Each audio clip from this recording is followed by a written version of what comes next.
Statistical treatments for comparison of proportions of two independent samples. So, in the previous videos, we are comparing ranks and averages. Dito naman, ang pagkukumparahin natin is proportion.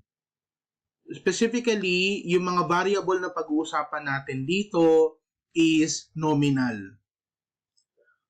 So, let's have an example.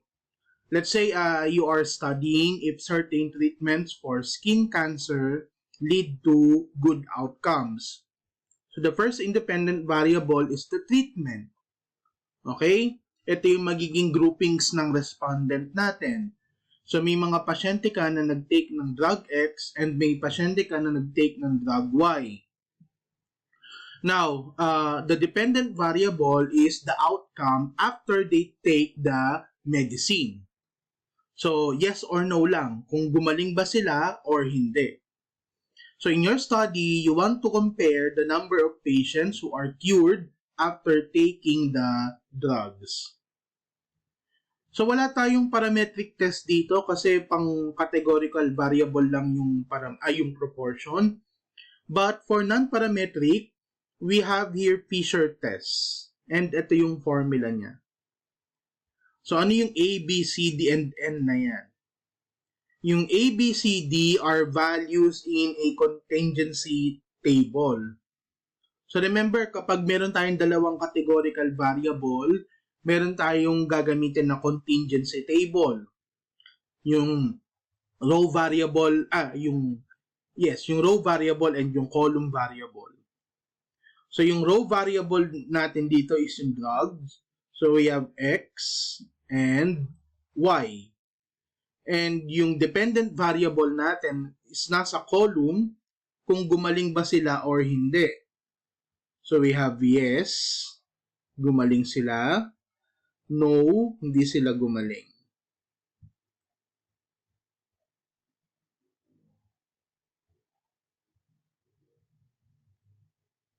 Okay? So, ito yung A, B, C, and D. Kung ilan man yung gumaling sa drug X, yung hindi gumaling sa drug X, gumaling sa drug Y, and hindi gumaling sa drug Y. Next. Okay, so this time, comparison of proportions of 3 or more independent samples naman. So, more than 2 groups. So, for parametric test, again, wala pa rin tayong parametric test dito kasi proportions are for categorical variables only. For a single categorical variable, we're going to use or we may use chi-square goodness of fit test. Okay? Ano bang halimbawa ng chi-square goodness of fit? Let's say a concession stand sells blue, red, purple, and green freezer pops. So, yung freezer pops is yung mga icicles. Now, they want to know if the colors differ in popularity by comparing the number of sold freezer pops for each color. So, they may use chi-square goodness of fit test in conducting this study kasi isa lang yung categorical variable natin. And that is the color of freezer pops. Okay? So, yung formula ng chi-square goodness of fit is ito. And ito yung ibig sabihin niya. Next. Kapag dalawang categorical variables naman yung involved sa study natin, we're going to use chi-square test of homogeneity. So, this is one example. Suppose that you want to know if there are equal numbers of students in each academic strand in all barangays of Quezon City. So, gusto mo daw malaman kung pare-parehas yung dami ng estudyante sa bawat academic strand sa lahat ng barangay ng Quezon City. So, dalawa yung categorical variables natin dito.